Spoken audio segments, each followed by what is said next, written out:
sure sound good to me. Thanks for joining us on Jamaica Magazine as we skank our way through February. I'm your host, Audrey Williams. As we celebrate Reggae Month in February, we encourage you to go out and get involved in the events that celebrate our groovy cultural heritage. Contact the Entertainment Division of the Ministry of Tourism and Entertainment at 920-4926 for a comprehensive schedule of events. On today's show, you're sure to find a few features which will keep you up to date on the latest government news, programs, and policies. So please, stay with us.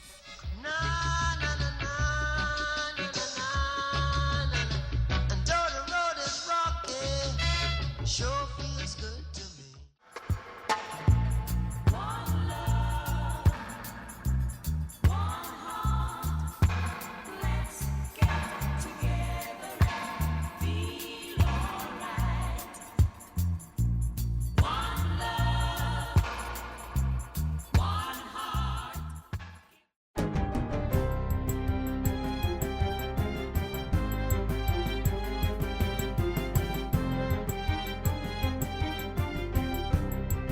Good day, I'm Caroline Brown-Thompson and this is your JIS News for Monday, February 3.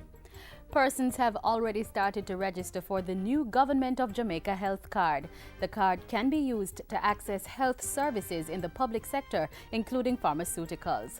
Registration forms are available at all regional health authorities in St. Andrew, St. James, St. Anne and Manchester, as well as the head office of the Ministry of Health, 2 to 4 King Street, downtown Kingston. Health cards should be ready 3 weeks after registration.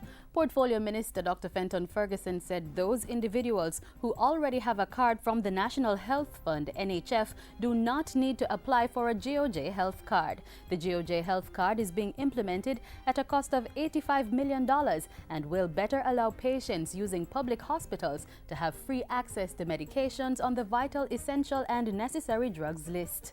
Government is insisting that its economic reform program will help the country's crime-fighting efforts. Andrea Chisholm tells us more. Finance Minister Dr. Peter Phillips made the declaration at last Thursday's staging of the Unite for Change National Forum on Youth Violence Prevention. It was held at the Jamaica Conference Center.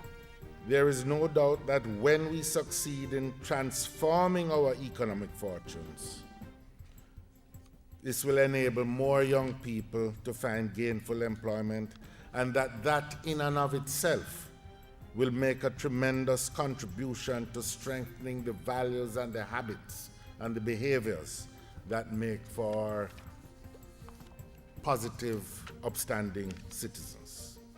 Well over 1,000 persons from different sectors of society participated in the Unite for Change National Forum on Youth Violence Prevention. The aim of the conference was to share best practices among stakeholder groups while updating them on resources available to help in the fight against crime. For JIS News, I'm Andrea Chisholm. The Ministry of Education is proposing to transform several secondary schools into science, technology, engineering and mathematics STEM academies. The immediate focus is on the 14 existing technical high schools, several Heart Academies and the Sydney Pagan Agricultural School. Education Minister Reverend Ronald Thwaite says the proposed STEM academies will serve to expand the capacity and diversity of the workforce while preparing students for the jobs of the future. A STEM academy will begin at grade 7 and offer English, mathematics, civics with values and ethics prominent as basic fare. It will then offer select disciplines in the STEM range and others based on the market. Meanwhile, the formerly private Bel Air High School has been officially reopened as a government grant-aided public school. Education Minister Reverend Ronald Thwaite says it's an important development in the life of the school.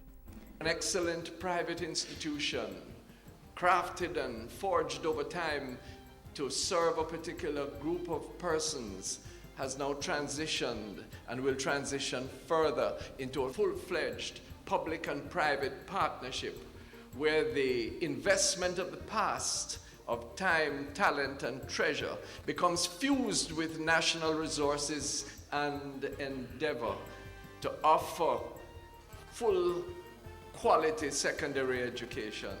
He says the ministry is looking to increase the number of spaces at the institution to fit the growing needs of the Mandeville area.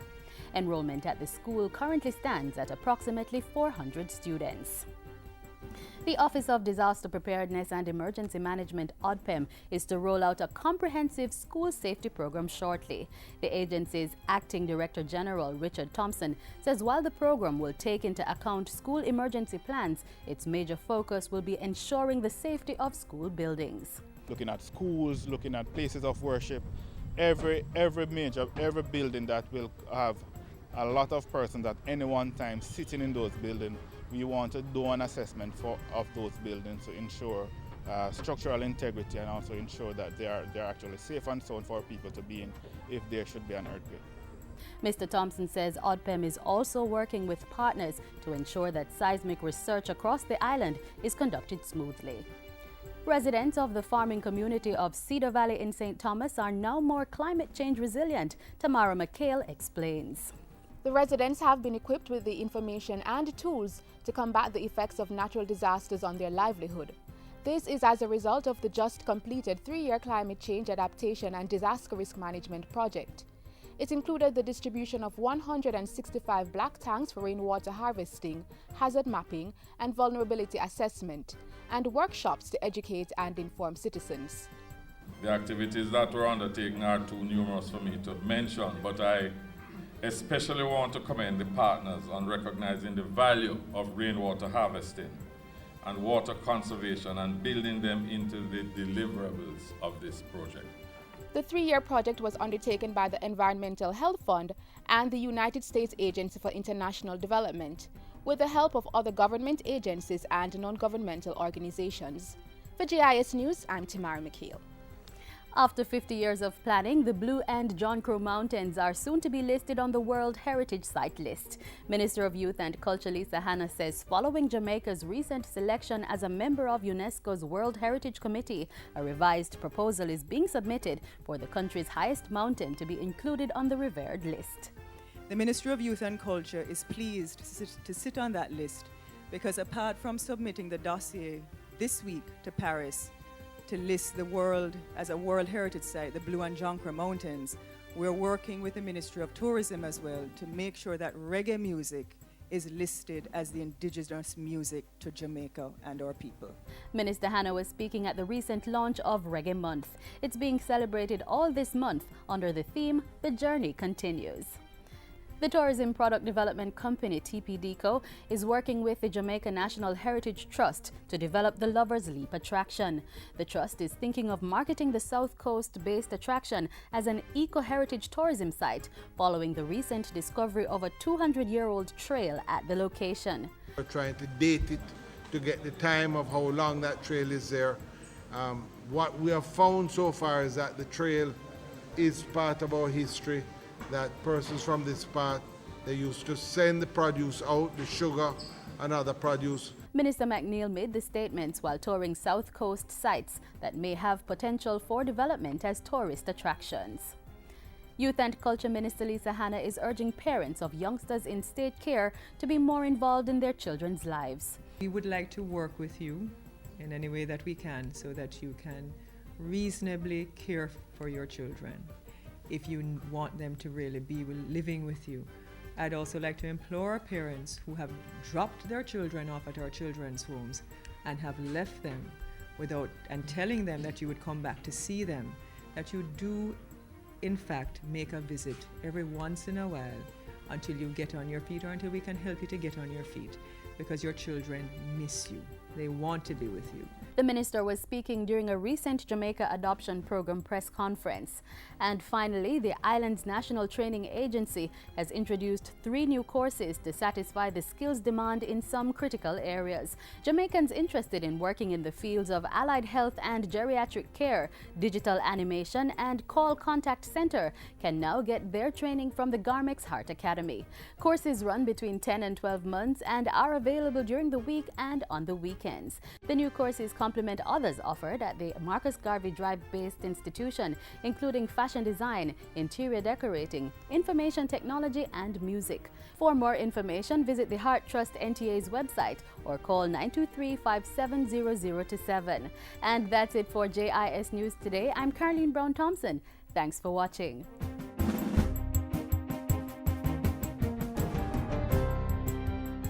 Let's get physical, physical.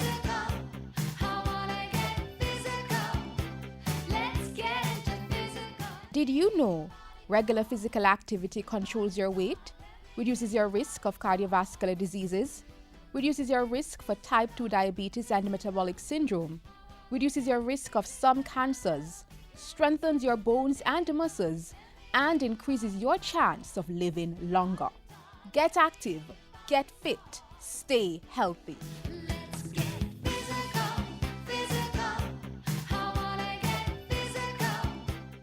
Deepening cooperation with our Caribbean and Latin American neighbors, promoting the work of the Unite for Change initiative, and appointing a new board for JADCO, just some of the important tasks that kept the Prime Minister busy this past week. Catch the highlights now.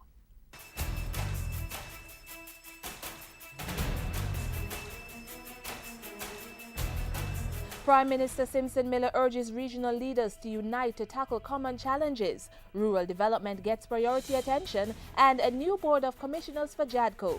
This is Jamaica House Weekly. I'm Samantha Allen.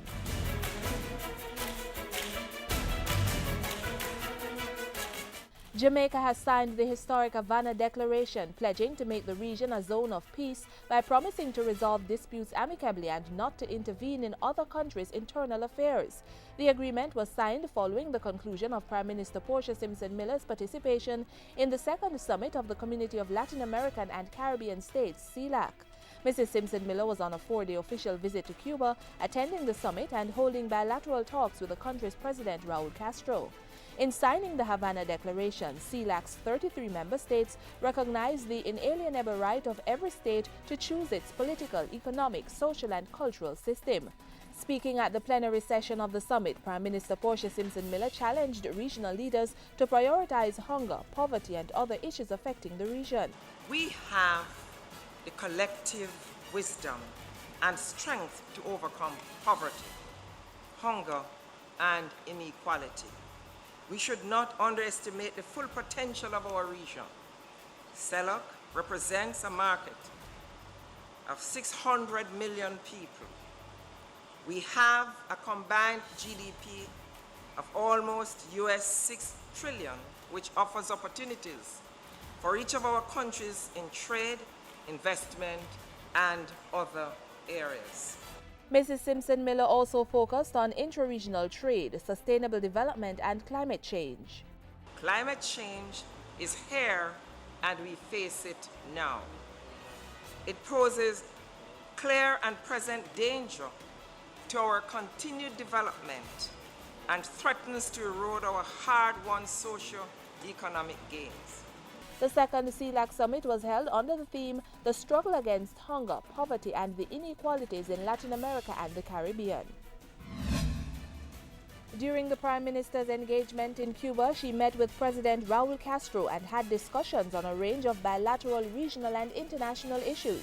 The upcoming 5th CARICOM-Cuba summit, scheduled for later this year, was also discussed. Mrs. Simpson Miller attended an official welcome ceremony at the Palace of the Revolution in Havana, Cuba, and later a tour of the first phase of a special economic zone being built at the port of Mariel.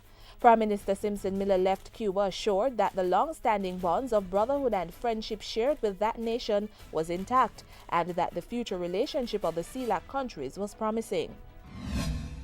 Government is pushing ahead with its rural development agenda. Information Minister Senator Sandria Faulkner announced last week that the Prime Minister had appointed Luther Buchanan, State Minister in the Office of the Prime Minister, to coordinate the work of a rural development task force. This will be in addition to Minister Buchanan's other responsibilities for special projects and assignments. His work starts with rural healthcare infrastructure development. The Ministry of Health has responsibility for over 300 rural healthcare centers, all at differing levels as far as the quality of infrastructure is concerned. Along with his additional duties, Minister Buchanan will provide leadership and oversight to ensure improved infrastructure exists for the delivery of rural healthcare throughout these centers and other facilities. Efforts on crime prevention continued last week with the staging of the Unite for Change National Forum on Youth Violence Prevention.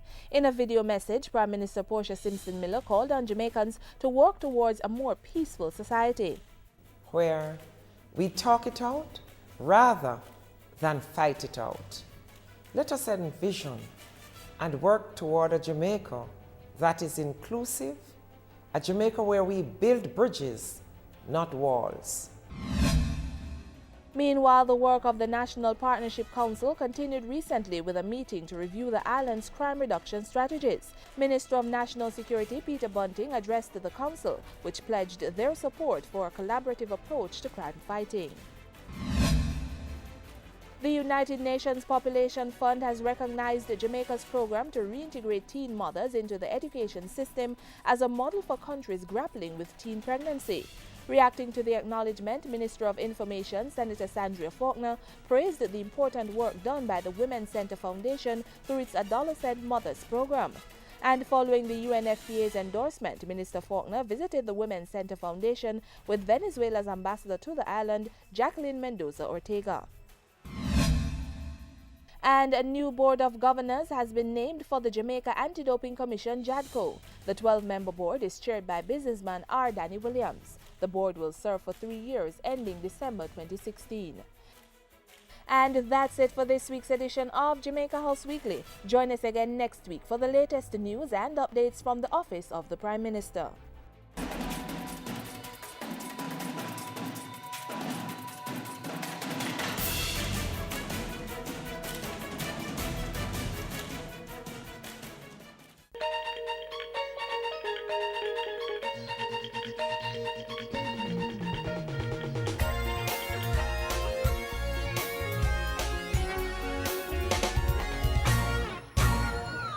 Welcome to the FSC Minute. I am Nadine Newsom.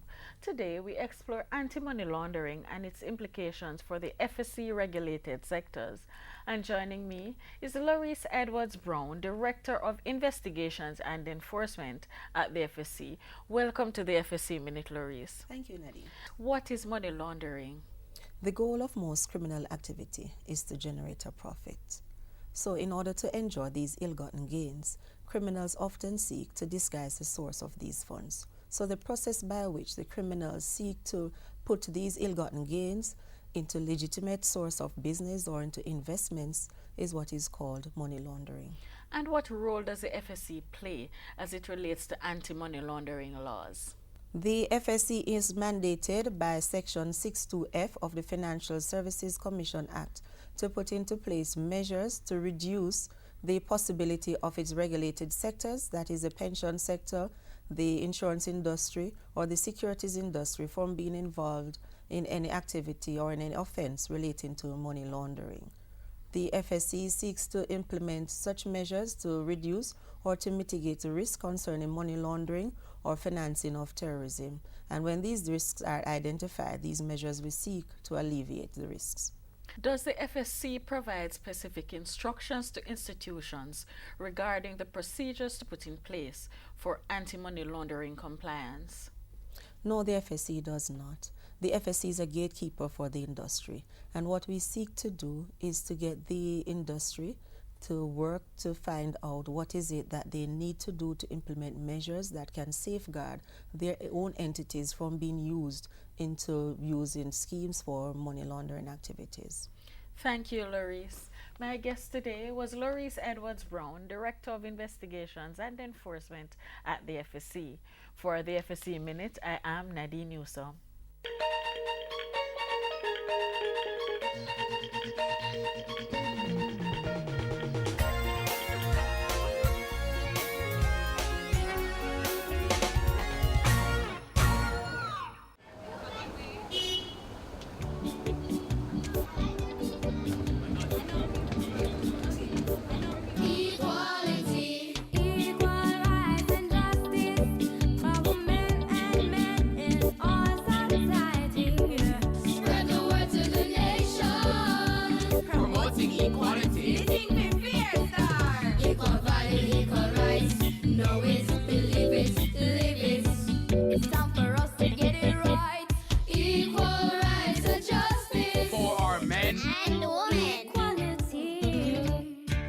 A message from the Bureau of Gender Affairs and the Dispute Resolution Foundation, paid for by the UN Women Fund for Gender Equality. God knows how much I've tried, the truth I cannot hide.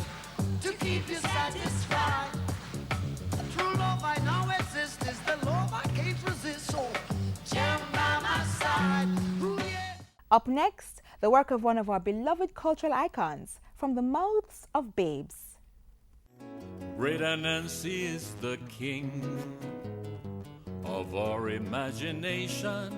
Welcome to another week of School Zone. I'm Tamara. Now, everybody enjoys a good Anansi story. And this week we're joined by the Calabar Infant, Primary and Junior High School students, along with their teachers, telling us about Anansi and him story.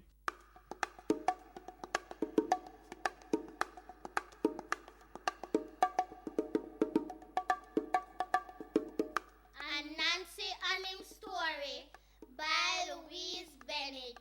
Once upon a time, Anansi was a pass-war woman yard, and him see a grandpiggy out of the doorway.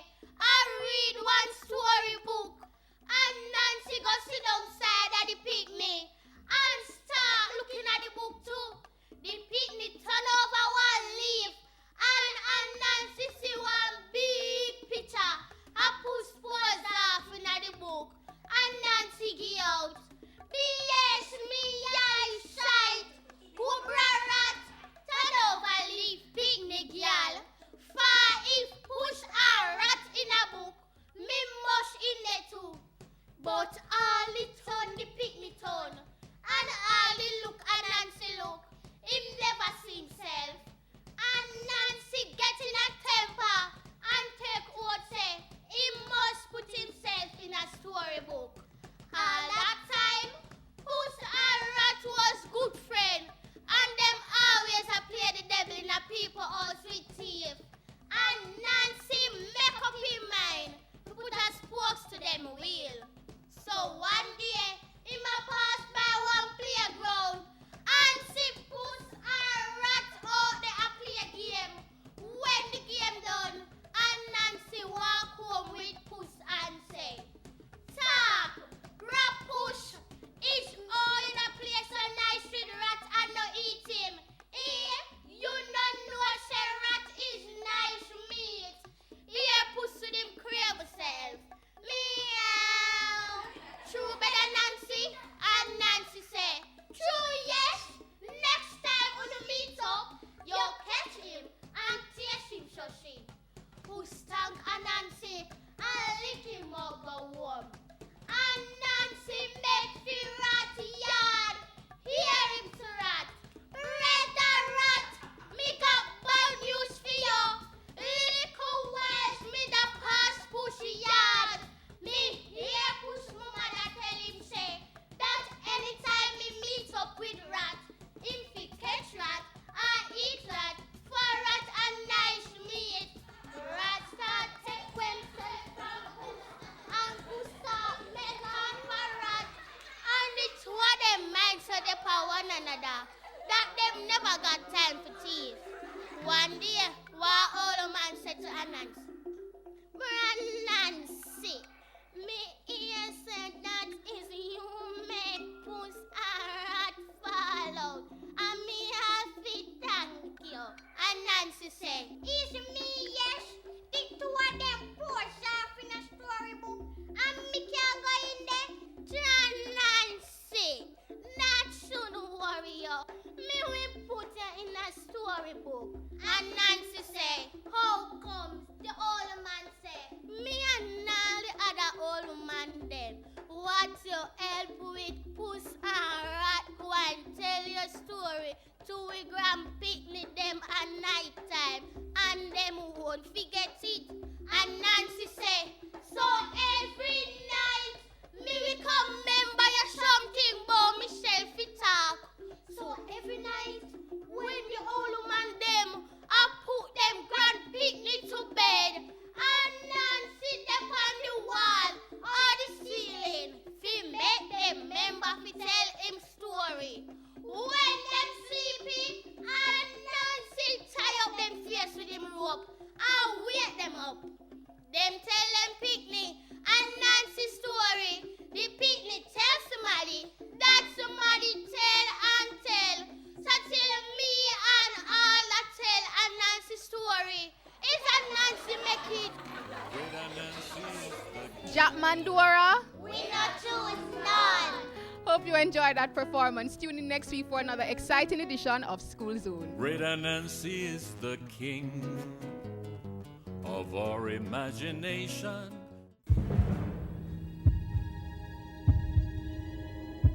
What are you doing to help the fight against crime? Sitting on the corner, minding your own business, definitely not going to work. It is time for us to unite. Unite. Unite for change. Citizens coming together to make their respective communities safer. The police, schools, public health, business, churches, NGOs, parents, and neighborhood watch volunteers. As we, the police, do our job, We as citizens need to do our part as well. Report crimes or even suspicious activities. Let's all work together As one united front against crime. and make Jamaica the place of choice to Live, work, raise families, and do business. Unite for Change, an initiative of the Ministry of National Security. It's a new beginning. New day is dawning. It's time to arise. We have the gene of achievement and pride. Bold new beginning, time for action. We have the spirit to fight on. This is Jamaica. This is our land. We have our future with God in our plan. We'll play our part building this great nation. This is Jamaica. This is our land. Let us make every effort to forge unity and resolve to work hard for our prosperity. Leaving our children a legacy of hope. Breaking the shackles and smashing the yoke. This is Jamaica. This is our land. This is our we have our future with God in our plan. We'll play our part building this great nation. This is Jamaica. Let me hear the children say. This is Jamaica. This is our land. We have a future with God in our plan. We'll play our part building this great nation. This is Jamaica. Come on, everybody, let's sing. This is Jamaica. This is our land. We have our future with God in our plan. We'll play our part building this great nation. This is Jamaica. This is our land. Jamaica, together we can.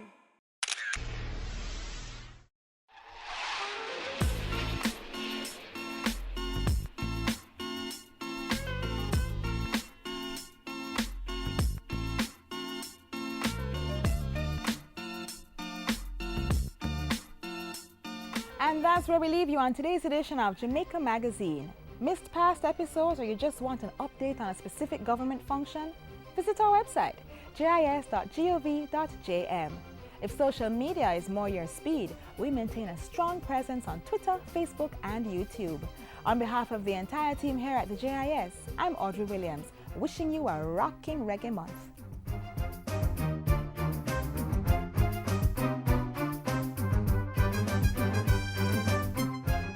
This has been a production of the Jamaica Information Service, the voice of Jamaica.